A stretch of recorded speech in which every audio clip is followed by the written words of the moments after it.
Akanda Danga Chinda Mapubasi Machinda Mapubesa Mapubesi Umilo Futayo Ofuteli Zika Zisonke Zishaya Makama Tela Zifu Lele Pami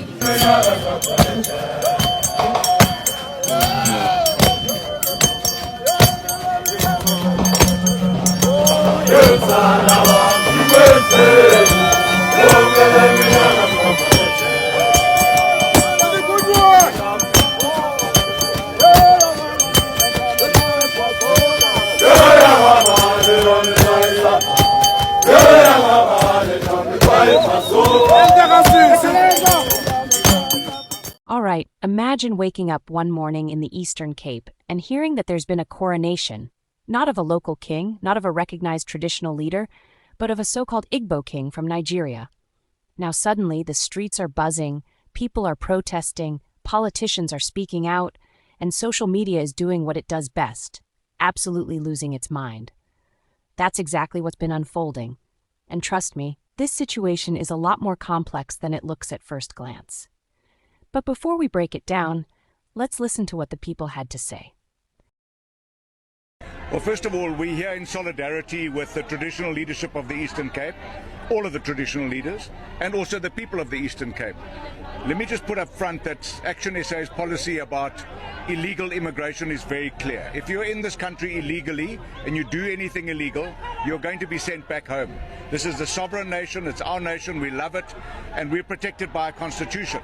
Now, there's nowhere in our constitution that makes provision for a Nigerian from the Igbo tribe to come and become coronated as a king of the Eastern Cape. But beyond that, the utterances that were made at that coronation is what really galls us as a party, as Action SA.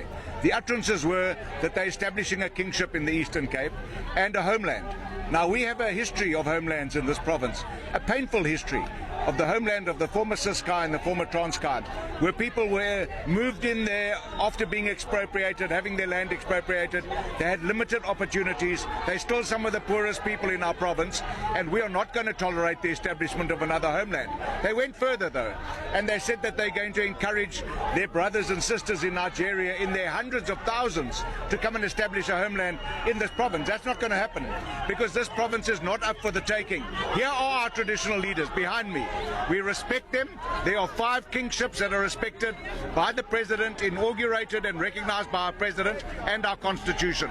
So I want to go further and to say that the embassy of Nigeria said that it was just a customary thing, it wasn't much, and they do it all over the world. It's not true. We have taken great exception to the disrespect and the provocation of this coronation, and we want the Nigerian government to come out strongly against it, and more importantly, we want our government to make an unambiguous statement about their respect and recognition of our existing traditional leaders, and that they will never respect the a kingship belonging to the Igbo nation in the Eastern Cape or in South Africa. Let's just move. So I understand where they're coming from, but that's part of the many concerns that we have about foreign nationals and their behavior in this country, and the fact that they use money to change the way or the perception of who they are. Having money to them has become the core of their existence, and the money that they get, other people don't even care if they're getting it the right or the wrong way, and we're very concerned about that as well. And you touched on a very important thing, money. When you have a lot of money, you get to have power. Yeah. in most instances. So you're saying the issue here is the power? It's not the power. It's a government that fails its people. It's a government that doesn't enforce its own laws. Because when we talk about these spaza shops, for example, that are mushrooming everywhere, what laws are allowing foreigners to own shops?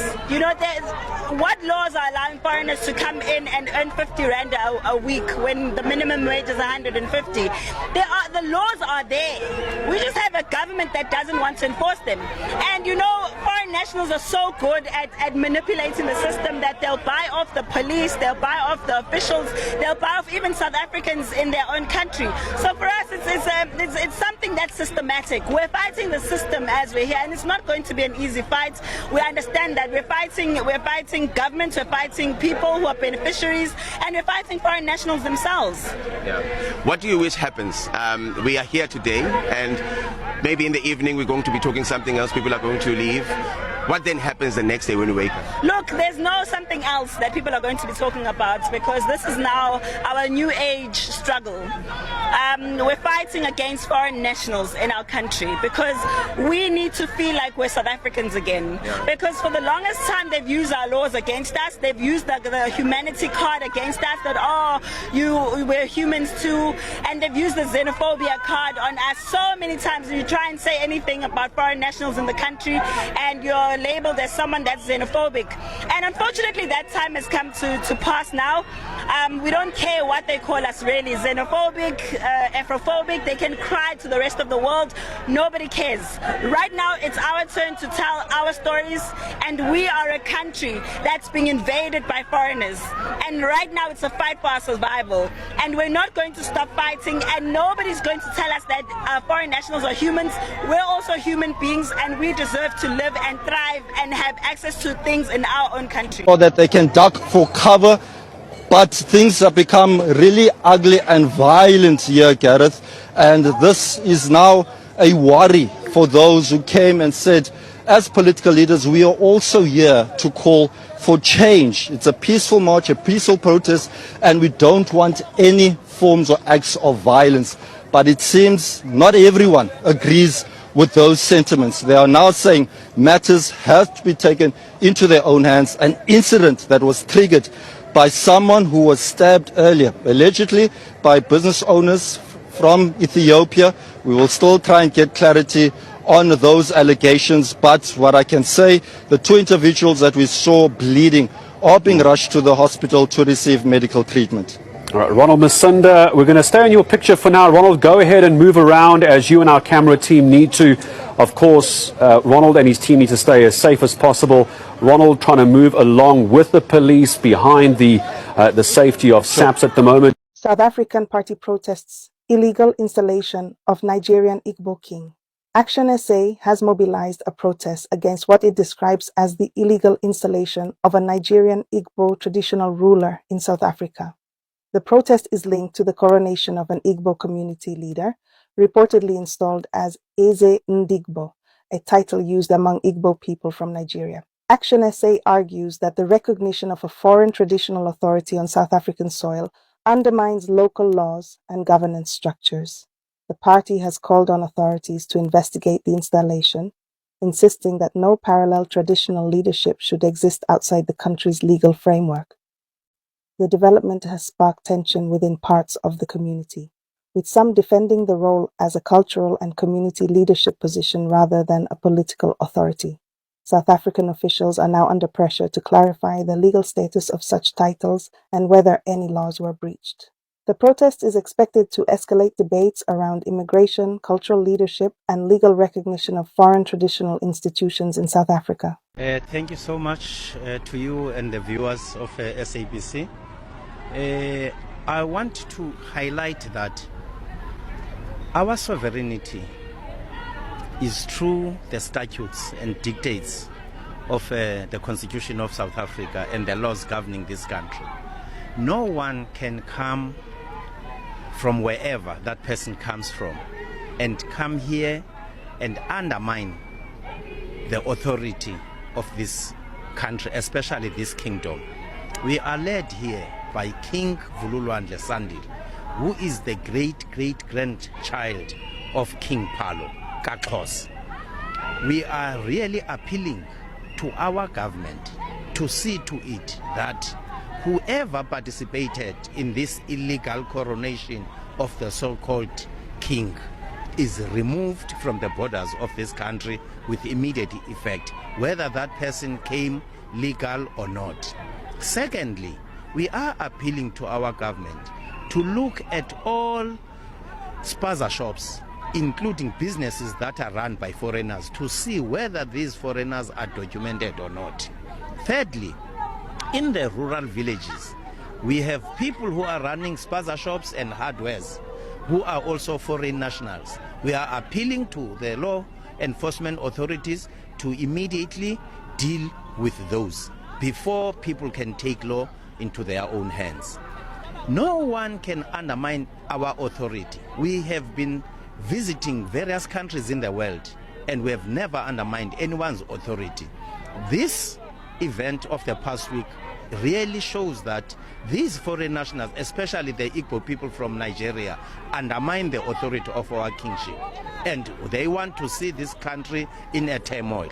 We want to avoid a turmoil because we will really take up arms if this is not immediately attended to. Hence, we are appealing to our government to take these people out of the borders of this country, especially those who participated in this uncalled for event of coronating a king in another territory that belongs to a king.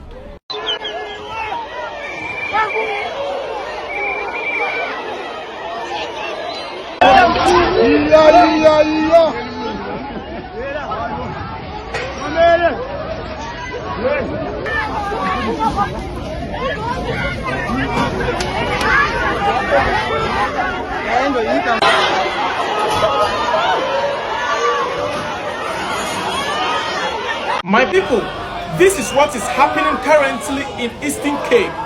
South Africans are already marching in Eastern Cape against the coronation of the Nigerian Igbo king in East London, which might affect the other foreign nationals staying in Eastern Cape. So please, as the mouthpiece of the Ghanaian community in South Africa, I'm advising all the Ghanaians to stay indoors today. Please, Ghanaians, stay indoors today. Today, 30th of March 2026. This is what is happening in Eastern Cape. The South Africans are already carrying out this exercise. They are already marching, and it's gonna affect most of the people. It's gonna affect most of the foreign national. And to the South Africans, please, you guys already know that Ghanaians are law-abiding, which most of you know, which most of you are already saying. And we Ghanaians appreciate the love and support you guys are giving to the Ghanaians. So please, if you come across any Ghanaian, spare the person, please. So to the Ghanaians, please, you know the South Africans know very well that we Ghanaians are very law-abiding. We are peaceful, so they are not carrying this exercise because of the Ghanaians. They are carrying out this exercise because of the Nigerians, because of one of the Nigerian who coronated himself as a king or whatever it is. So please, I'm advising all the Ghanaians today to a 30th of March 2026 that please, Big Freedom is advising you to stay indoors today. Even if you are in your workplace, make sure you lock your bagla, please. And South Africans, we really appreciate you guys. Thank you so much. Today, all the Ghanaians will make sure that they lock their baglers. They give you that kind of space to carry out your exercise. Thank you so much. Peace out. Yeah.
Nabongiza beko yazi, I'm still looking for them. I'm still looking for them. I think they're happy.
I tried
So let's break it down properly, because beneath the noise there are real questions about culture, law, identity, and how South Africa handles diversity in a globalized world.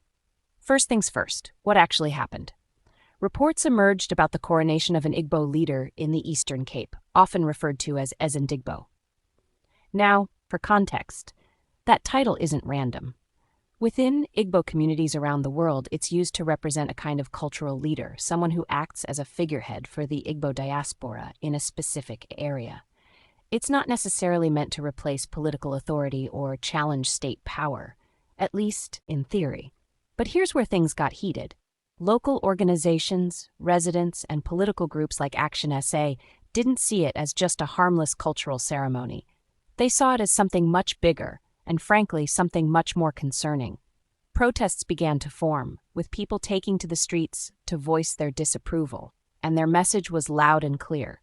This is South Africa, and traditional leadership here is governed by specific laws, history, and recognition processes. You don't just arrive, hold a coronation, and declare authority. That's not how it works. Now, one of the most powerful points raised during these protests was about the country's painful history with homelands. If you know anything about South Africa's past, you know that places like the former Ciskei and Transkei weren't just geographic areas. They were part of a system that displaced people, limited opportunities, and entrenched inequality. So when protesters heard claims, or at least perceived claims, about establishing a homeland or encouraging large numbers of people to settle in a specific area, that hit a nerve. A big one. For many, it wasn't just about one ceremony anymore. It became symbolic of something deeper, something tied to historical trauma. And let's be honest, when history gets involved, emotions don't stay calm. They show up loudly, passionately, and sometimes explosively. At the same time, the Department of Cooperative Governance and Traditional Affairs, along with Buffalo City Municipality, also condemned the situation. That adds another layer to this story, because now it's not just community members speaking out.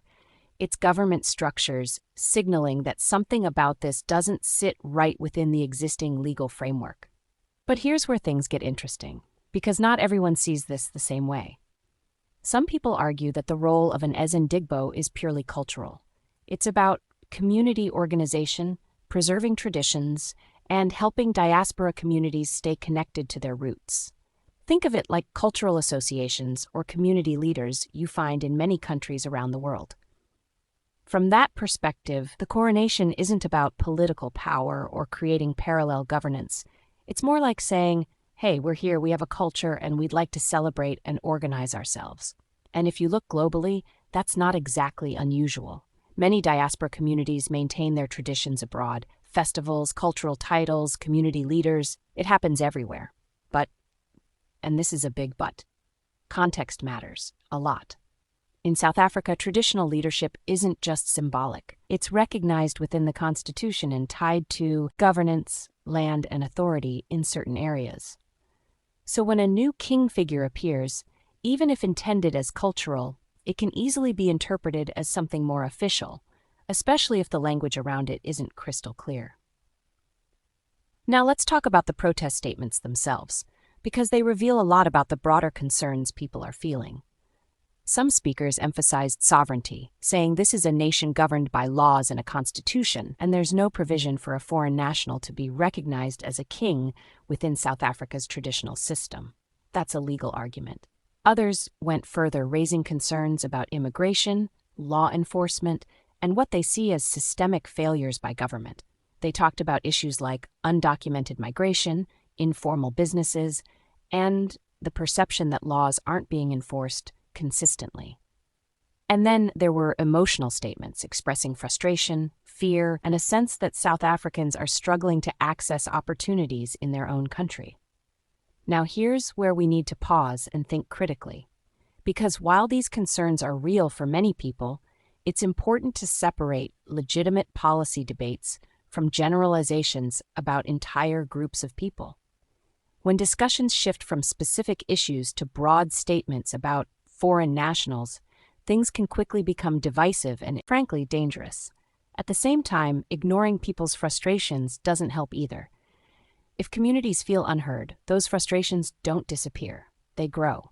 So what we're seeing here is a collision of multiple issues: cultural identity, legal frameworks, historical trauma, economic pressures, and political messaging, all happening at once.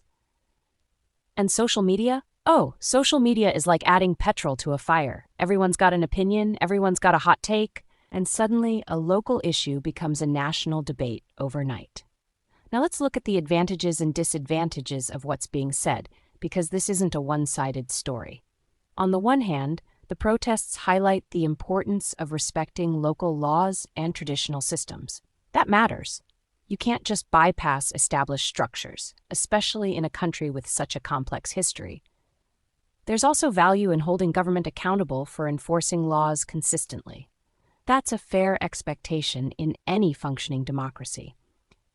On the other hand, there's a risk of oversimplifying or misrepresenting cultural practices from diaspora communities.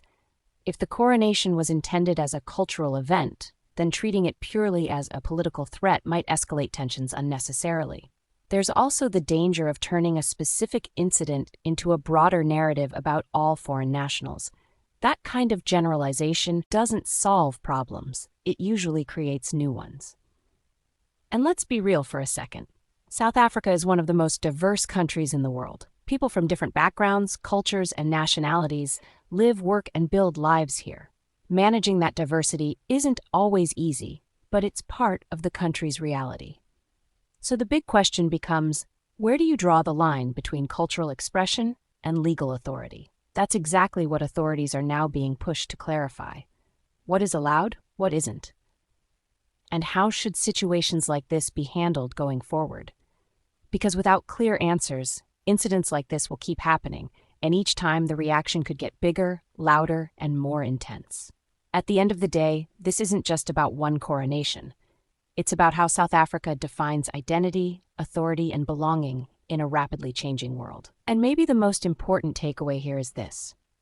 Conversations like these need to happen, but they need to be grounded in facts, respect, and a willingness to understand different perspectives. Because if it just turns into shouting matches and accusations, nobody really wins. But if it leads to clearer policies, better communication, and a deeper understanding of each other, then maybe, just maybe, something positive can come out of all this noise. And knowing South Africa, a country that has navigated some of the most complex challenges in history, it's definitely capable of finding that balance.